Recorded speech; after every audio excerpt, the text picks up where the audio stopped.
Draymond Green is the gift that keeps on giving. It is a funny and apropos way for us to start. Vince Goodwill here with you, along with the Natalie attired Karin Phillips. From where? Where you from, Karin? Sag Nasty, baby. Saginaw's on. Saginaw's on. So this is an all Michigan brother from another day in for Holly and Smith, and that's why we are starting with Draymond Green, just because it's funny. Now, you are obligated to defend Draymond Green because of your zip code, because of your home zip code. You are obligated to defend him. I am not. He went to Michigan State. I grew up a Michigan fan. I'm not obligated to defend him, but I don't think we are that dissimilar when it comes to Draymond Green. Karin Phillips, I'm going to give you the floor, Scooter. Go ahead and defend your boy. Everything Draymond said was right.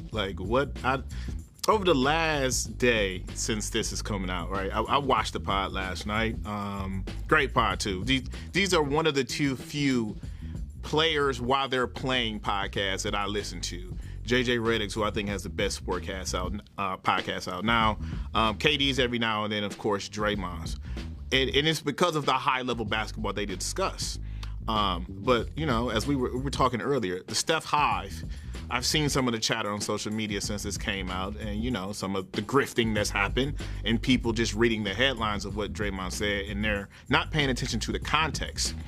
And it's like their feelings got hurt because a man that's played with Steph Curry for all these years and been in all these dog fights, down 3-1, up 3-1, all these finals appearances, doesn't know what Steph has been doing off the court and working out and getting bigger and how his game and how he, goes about his work on the court. We hear these legendary stories, especially when KD got there, about how Steph and KD would just work on their own before and after practices.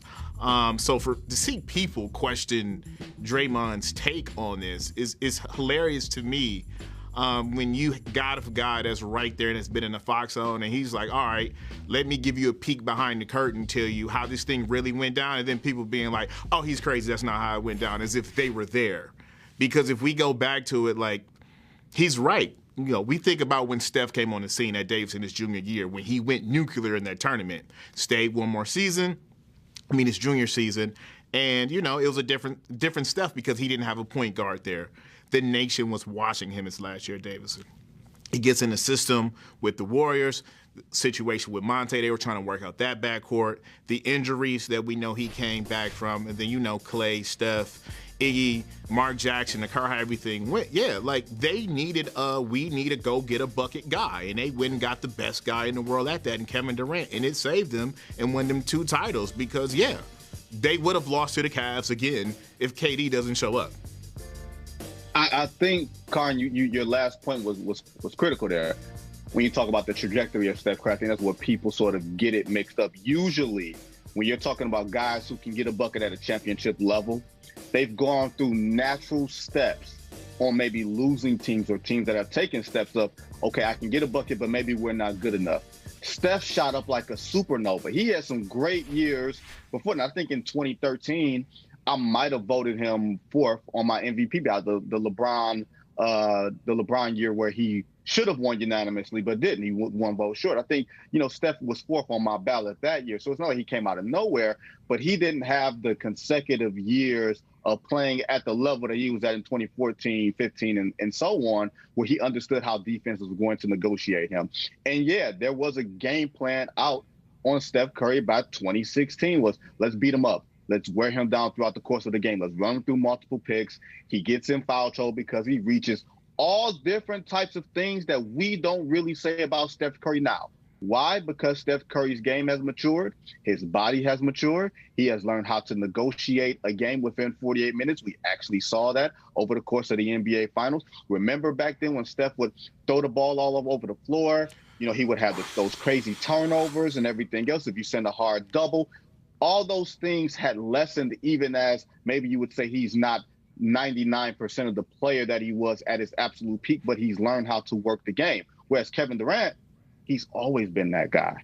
If there's one thing you've always asked Kevin Durant to do since 2007 when he was drafted by the Seattle Supersonics, it's, go get a bucket. So while everybody looks at it as, a Steph versus KD thing, which I think is really dumb and really, silly at this point. And everybody, Karn, is going to point to, well, all he needed was a guy there and not Harrison Barnes, who shot 5 of 29 in the last 3 games. That part is true. Harrison Barnes. I don't remember it being that good. Yeah, it was bad. But for whatever reason, the Steph hive, and I don't even think it's even Steph Curry that feels slighted, but I think the Steph hive feels that any credit given to Kevin Durant during that stretch is taking away from Steph Curry's greatness. And that has nothing to do with anything. From a historical context, Karn, do you ever remember anybody saying, well, Magic was great because Kareem was there? No.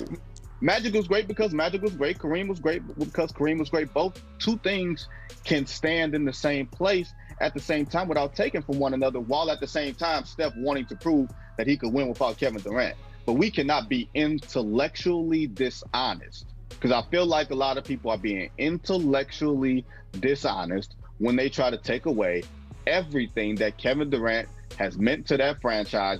This championship does not wash away what they were going against in the Cleveland Cavaliers. That 2017 Cavs team, Karn, that was one of the greatest offensive teams we've ever seen, and one of the worst defensive teams we've ever seen, when you had LeBron at close to his peak and you had Kyrie Irving, still around mentally, still not losing it. He was still there. So to say that Steph could have took on both of them as the only shot maker and shot creator, I think that's foolhardy. I think that's intellectually dishonest, and I don't agree with it at all. And correct me if I'm wrong, but that 2017 Cavs team, isn't that the playoff run where they couldn't miss a 3, and they just kept setting 3-point records?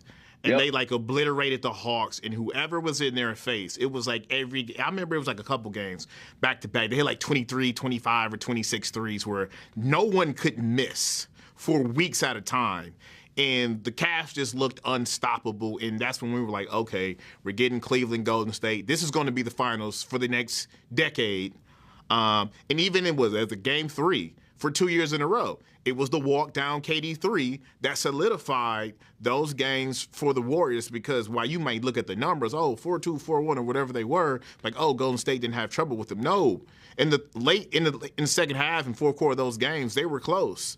And when Golden State needed a bucket, and they needed, and Cleveland was pushing, they gave the ball to KD, not Steph. You mean the baddest man on the planet? Is that what you're talking about? The best, the guy that I said was the best player in basketball that people bristled at because he joined that Golden State team. They needed him as much as he needed them. That was a mutual relationship. That is Marcus Graham and that is Robin Givens, all at the same time. All right, they both needed each other to bring the best and worst out of each other, because clearly we have seen the worst of Golden State Hive over these past couple of months. They can't even bask in their win. Everything has to be a clutch agenda or a 35 Ventures agenda. It can never just be, if we're going to contextualize this win with the other championship wins, how it's different.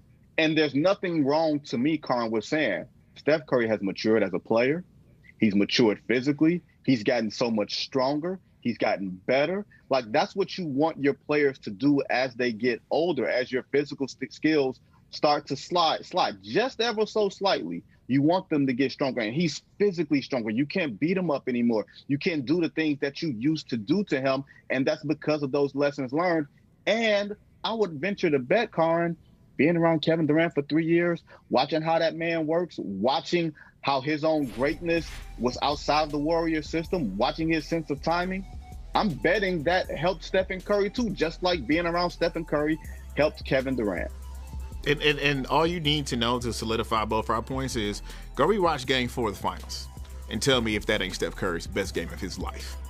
Absolutely. Because that's what the Warriors needed to win that game and to win that series. And for all the people that are like, the Warriors didn't have too much trouble with Boston, I always like to remind people, Steph Curry doesn't play the best 48 minutes that he's ever played in his life. We can make a strong argument that the Boston Celtics might have the Larry O'Brien trophy. I wouldn't go that far, Karn. See, whenever we're talking, you always manage to take things just a half step too far. We were on the same page in the pre-show meeting. We were talking about, historical players and everything else and where they stood in history. And then you took that one a step too far when you slandered a certain greatest at his position ever. I'm not even going to bring him up. You slandered him and tried to bring up half-wits as saving him. We're not going to do that here. Steph Curry played one of the tightest. You're right. I think it was the greatest game of his career, considering the circumstances. He was not loose with the ball. He understood the importance of every single possession. He wasn't messing around. But I don't think with the Boston Celtics that I saw in games 4 through 6, the team that looked gassed, the team that did not look like it was ready for prime time, with Jason Tatum and Jaylen Brown throwing the ball all over the place, I would venture to bet, and there's no way to prove this, I'll venture to bet that Golden State walks them down if they were down 3-1. They had that series won. I said the winner of Game 4 wins that series, but Boston was done. Like, Boston had a last gasp. They were not going to win that series. It was going to take Golden State to take it from them, but I think Golden State and Stephen Curry was far more equipped to take it from them than you. And I know you're Duke biased because you love Jason Tatum and everything else, but I got to back up on that with you, Karn Phillips. No, we're not going to do that today. It's not because of any of that. It's because everything you mentioned is correct. I just don't believe that the fans in that arena would have let them lose Game 6 at home if it was 3-2. Because assuming that Game 5, Golden State. I just don't. Hey man, maybe it was watching Winning Time and seeing a little leprechaun. I just don't believe there are some things you can get away with in Boston, and I just don't think they would have got away with that in Boston. Karn, Golden State won Game 4 at the Boston Garden during a whiteout. There's no greater atmosphere for Boston to win if we're talking about leprechauns and mystique and everything else. It's a whiteout. And Steph Curry came and took it from him. No. Once again, what we're not going to do here is take credit away from Stephen Curry or take credit away from Kevin Durant. Multiple things can be true. And here's the other part. Everybody loves Draymond Green and everything that he talks about and everything that he says, especially Golden State High. But the second he says something about maybe needing KD, when, of course, everybody remembers the whole argument between him and KD in LA in November of 2018 and everything else, saying we don't need you, leave, we'll win before you, we won't, that type of thing. Yeah, that's said in the heat of the moment. Now, when you're able to step back and be a little more sober, and he says, yeah, we needed Kevin Durant, you kind of got to take him at his word. And if you're Golden State High, then you're going to say, man, let Draymond be Draymond. Like, let Strong J be Strong J. She's buck wild. You got to let Draymond be Draymond. And you can't quibble when Draymond says something that he considers the truth. And he said it was his truth. He did not say it was the truth. He said it was his truth. And it's the truth, Karn, that I happen to wholeheartedly agree with. I'm right there with you. But we're just going to disagree about that Game 6. I just think Boston pulls that off. You have no Karn. Here's the thing, Karn. You have no evidence. Like, are literally. You're absolutely correct. I don't. It's here. It's here. It's just here. It's the gut. It's the gut. Is that Black Lightning or Scooter? No, which it's one? It may be the Brooks Brothers cut of the jacket. But it's the gut. That's what I'm going with here. If you guys normally, I'm just a little more casually. It's late June. We chilling. But That's a good word. That's a good word. Karn come to the set looking like Gerard. You know what I mean? And I gotta go back and put on, my Marcus Graham. And then when we come back from commercial, the Gerard is disrespectful. The Gerard is disrespectful. Would you rather be Nasty Nelson? Nah, I would have took Tyler over Gerard. Okay, the Gerard is disrespectful. Hey, thanks for watching Brother from Another on YouTube. Make sure you hit subscribe before you leave, and be sure to watch us 3 to 5 p.m. Eastern Time on Peacock. Appreciate you.